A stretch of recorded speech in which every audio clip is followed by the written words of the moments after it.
In a society where corruption brings and honesty to seem as a threat, the courageous few ones who dare to speak out become targets rather than heroes.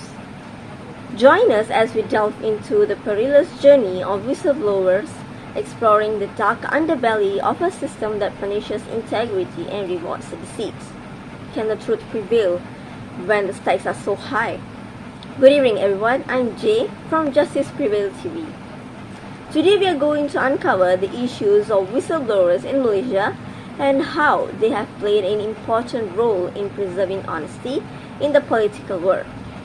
We will talk about the causes and solutions of whistleblowers in more details. Without further ado, so let's invite Amina to the screen. What is corruption and what is a whistleblower? Based on an article by James Chen, corruption is any dishonest or fraudulent behavior wherein someone uses their position of power to benefit themselves at the expense of others. The entity can be an individual, corporation, or government. According to Cambridge Dictionary, whistleblower is a person who tells someone in authority about something illegal that is happening, especially in a government, department, or a company. Hi everyone, I'm Amina, reporting from Justice Prevail TV, and here with me today is Miss Aisha, Chief Inspector from Dungun Police Station, and Miss Zulaika, one of people on board of SPRM. Before we dive into our main objective today, I would like you to clarify, were there recorded cases of whistleblowing in our country? Of course, there are multiple cases in Malaysia that involve corruption and will only come alight because of whistleblower. Can you give us some examples for your claim? Okay, for example, the 1MDB cases that has shocked the world. The whistleblower, Mr. Justo Xavier, wrote a book based on his experience from this case, and he highlighted the extensive corruption and misuse of power that characterized the 1MDB scandal, emphasizing the systemic issue that allowed such a massive financial fraud to occur. There was also the Malaysian Anti-Corruption Commission (MACC) cases.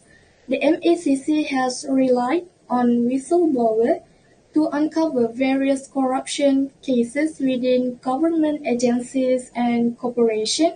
Whistleblower testimonies have led to several investigations resulting in arrests and charges against officials involved in corrupt practices.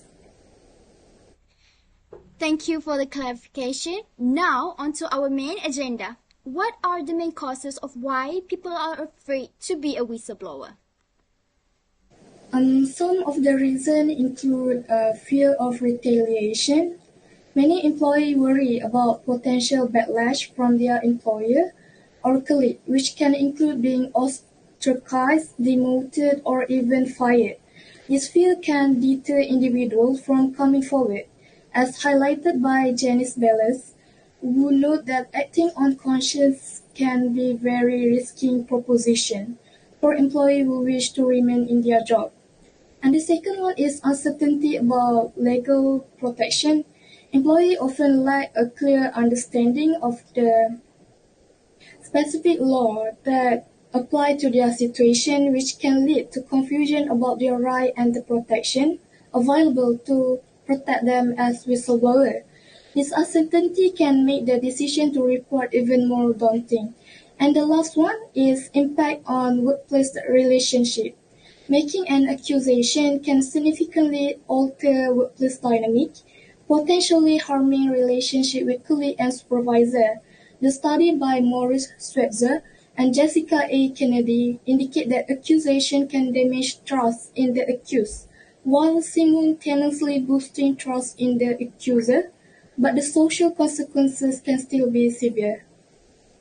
In Islam, the concept of Amar Ma'ruf wa Nahi Munkar plays a central role in guiding ethical behavior. This principle encourages Muslims to not only do good but to actively work against evil and injustice. How does the concept apply to the act of whistleblowing, particularly when exposing corruption? Ms. Zulaika, can you? Okay. Yes, Amar Ma'ruf wa Nahil Munkar is a core principle of Islam that calls on Muslims to encourage good and prevent harm. In the context of corruption or misconduct, Islam emphasizes that individuals must not remain silent in the face of wrongdoing. In fact, when you see something harmful or unethical, um, such as corruption, it becomes a moral obligation to speak out against it and take action to stop it. As long as it's done in the right way and for the right reasons, whistleblowing in this scene aligns with Islamic values because it is about ensuring that justice is done and the society is protected from harm. So, in essence, from an Islamic perspective, blowing the whistle on corruption is not just a personal decision, it's a moral responsibility. It's about upholding justice, ensuring fairness, and protecting the community from the harm that corruption can cause. Enjoining good and forbidding evil is not merely a suggestion, it's a fundamental duty. That is such a detailed explanation. Again, a question for Ms. Zulaika. What are the potential consequences of whistleblowing for both the individual and the organization? So the first potential consequences of whistleblowing is the impact on trust and relationships. Whistleblowing can significantly alter workplace relationships. According to research by Maurice Schweitzer and Jessica A. Kennedy, accusation of unethical behavior can harm trust in the accused while enhancing trust in the accuser, provided by the accusation is perceived as motivated by desire to uphold moral standards. This dynamic can lead to increased cognitive trust in the whistleblower as they are seen as acting with integrity.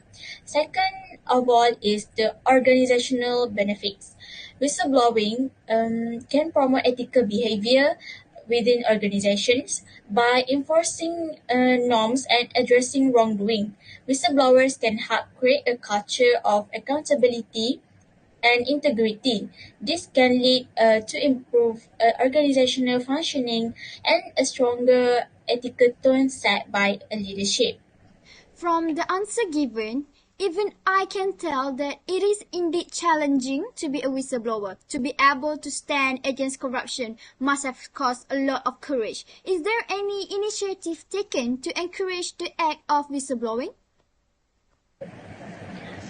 Well, for starter, Malaysia plans to offer Whistleblower Awards as part of new anti-corruption strategy. On May 7, the Malaysia government launched its 2024-2028 National Anti-Corruption Strategies, also known as NACS, a continuation of its 2019 National Anti-Corruption Plan (NACP) that ended in 2023. The new strategy is an omnibus of five primary strategies: education, public accountability, voice, enforcement, and incentive, with 60 sub-strategies aimed at cracking down on corruption across sectors and shoring up public trust in the government. As novel addition to the strategy, Prime Minister Anwar bin Ibrahim announced that the government would give money to officers, civil servants, or even members of the public who cooperate.